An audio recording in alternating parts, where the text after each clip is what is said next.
আমার সন্তান সেই ষড়যন্ত্রের শিকার, সে ষড়যন্ত্র করে তারপর পুলিশরা তাকে ঝাঁঝা করে হত্যা করছে।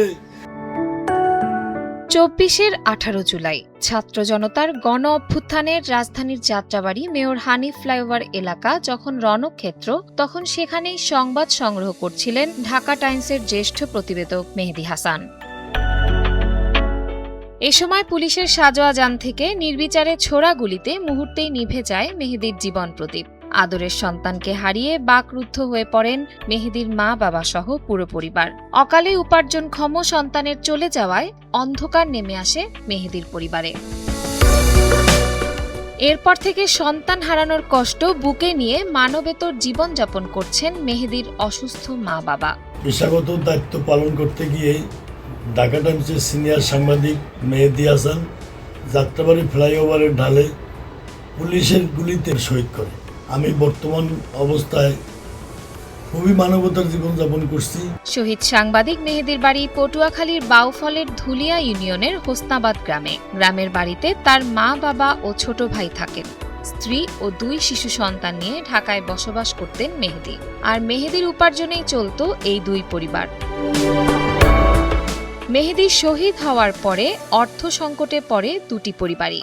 সে সময় সরকার জুলাই ফাউন্ডেশন, মেহেদীর কর্মস্থল ঢাকা টাইমস ও নিউজ 24 সহ বিভিন্ন প্রতিষ্ঠান থেকে প্রায় 1,26 লাখ টাকা দেয়া হয়েছে। এর মধ্যে 10 লাখ টাকা পেয়েছেন মেহেদীর মা বাবা, বাকিটা পেয়েছেন মেহেদীর স্ত্রী। এছাড়া সরকারি মাসিক ভাতার 1/3 6,500 টাকা পাচ্ছেন মেহেদীর মা বাবা। বাকি টাকা পাচ্ছেন মেহেদীর স্ত্রী ফারহানা ইসলাম পপি। বিভিন্ন জায়গা থেকে আমার পুত্রবধূ 1,26 লাখ টাকা নিয়ে নেয়। জুলাই ফাউন্ডেশন থেকে, তারপরে ফ্যাসিস্ট হাসিনা থেকে 10 লাখ, এরপরে নিউজ 24 থেকে 22 লাখ, এভাবে আর কি বিভিন্ন জায়গায় আর কি আমি সন্ধান নিয়ে দেখছি সে 1,26 লাখ টাকা নিয়ে যায়। আর আমি শুধু জুলাই ফাউন্ডেশন থেকে 1 লাখ আর সরকার থেকে 10 লাখ টাকা পাই, আর 20 লাখ টাকা আর কেউ নেয়। সরকারও আর কি আমাকে ঠকাইছে আর কি, আমি 10 লাখ টাকা নেই। আমরা কিছু টাকা পয়সা পাই, মাসিক ভাতা প্রতি মাসে 6,500 টাকা, তাতে আমাদের সংসার চলে না। যেখানে যে বড় বড় অনুদান মেয়েদের জন্য দিয়েছে, মেয়েদের অফিস থেকে বিভিন্ন জায়গা থেকে সব অনুদানটা ওই বউ নিয়ে গেছে। আমার চাইতে কষ্টের জীবন তাদের নাই। আমার বয়স কত হয়েছে ভাইয়া, আমার শ্বশুর শাশুড়ির মধ্যে 2 দিন আগেও আমি দাম্পত্য কলহ দেখে আসছি। তাহলে ওই তুলনায় আমি কি করবো ভাইয়া? আমার শাশুড়ির একটা চাওয়ার জায়গা আছে, তার স্বামীর কাছে চাইতে পারে, তার ছেলে আছে, আমি তার কাছে যাবো। আমি যদি 1 কোটি টাকা পেয়ে থাকি তাহলে ওনাদের আমাকে ডকুমেন্টস দিতে বলেন।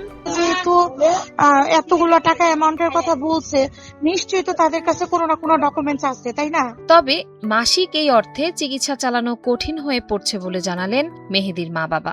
কোটায় পৌঁছে গেছি আমি, ঔষধ এখন আমার চলে না, আমার খাওয়া চলে না, অর্ধাহারে অনাহারে দিন কাটাইতেছি। আমি তো সন্তান আর মা, আমার তো মেয়ে নাই। আমার 3টা ছেলে ছিল, কিন্তু আমার মেয়ে দিছিল বড়।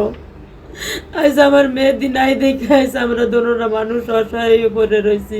আমার ভাই যখন যা চাইতাম তখন দিত, কলম দিত, গাইড দিত, অনেক কিছু দিত, কিন্তু এখন আমার কেউ দেওয়ার নেই। শহীদ পরিবারকে সরকারের পক্ষ থেকে সকল সহায়তা দেয়া হচ্ছে পরিবারের মাঝে। তারপরেও সাংবাদিক মেহেদী হাসানের মা বাবার কোনো সংকট থাকলে বিষয়টি দেখবেন বলে জানিয়েছেন উপজেলা নির্বাহী অফিসার। আমাদের কাছে যে বরাদ্দগুলো সরকার থেকে আসে সেগুলো কিন্তু আমরা সম্পূর্ণভাবে ওনাদেরকে দিয়ে দিই।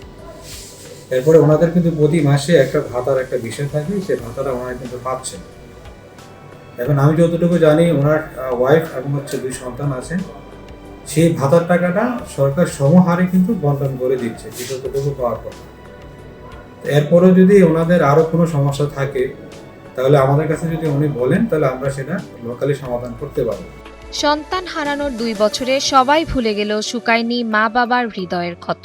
বাড়ির সামনে ছেলের কবর আর তার রেখে যাওয়া স্মৃতি বিজড়িত মোটরসাইকেল নিয়ে কেটে যাচ্ছে তাদের দিন।